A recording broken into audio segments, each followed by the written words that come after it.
ఇల్లు కట్టించుడు పెళ్లి చేసుడు అనే సామెత ఉన్నటువంటి పరిస్థితుల్లో ఏ ప్రభుత్వం తీసుకునే నిర్ణయమైనటువంటి ఎటువంటి వివక్షపూరితమైన ఆలోచన చేయకుండా మా ప్రభుత్వం అధికారంలోకి వచ్చిన తర్వాత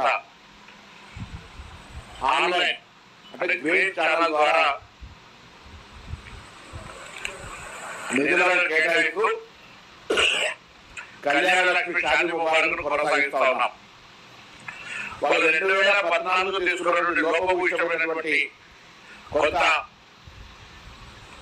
సరైన జీవోలు రాని కారణంగా ఎవరు కోరుకోలేదు. మాకేం ఈ ఉద్దేశం మంచిది కాబట్టి మేమెన్నడూ కూడా దాని మీద రాజకీయం చేయదలుచుకోలేదు. ఇప్పుడు వేసిన పిటిషన్ కూడా టీఆర్ఎస్ ఉందా లేదా అనేది నాకు ఆధారం లేవని నేను చెప్తలేను, కానీ ఇది రాజకీయ పూర్వ కక్షతో జరిగినటువంటి కార్యక్రమం. నేను ఇంతకు చెప్పినట్టుగా ఇల్లు కట్టినప్పుడు పెళ్లి చేసుడు అనేటువంటి సామెతలో భాగంగా ఈ కార్యక్రమం నిరంతరంగా కొనసాగిస్తా ఉన్నాం. ముందు ఈ కార్యక్రమంలో ప్రభుత్వం తరఫున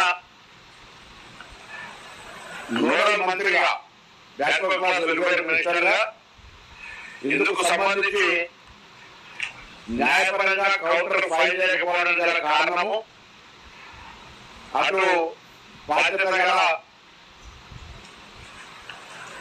న్యాయవాదులకు సంబంధించిందా అధికారుల దగ్గర నుంచి సమన్వయ లోపం అనేటువంటి అంశంలో విచారణ సాగిస్తా ఉన్నాం. కానీ తప్పకుండా న్యాయస్థానంలో దీన్ని మళ్ళీ గెలిచి గతంలో ఇచ్చిన స్టేని వెకేట్ చేయించి తెలంగాణ ప్రజలకు మళ్ళీ షాదీ ముబారక్ కళ్యాణ లక్ష్మి ఎక్కడ కూడా ఇబ్బంది లేకుండా యథావిధిగా కొనసాగించే బాధ్యత ఈ ప్రభుత్వం కట్టుబడి ఉంది.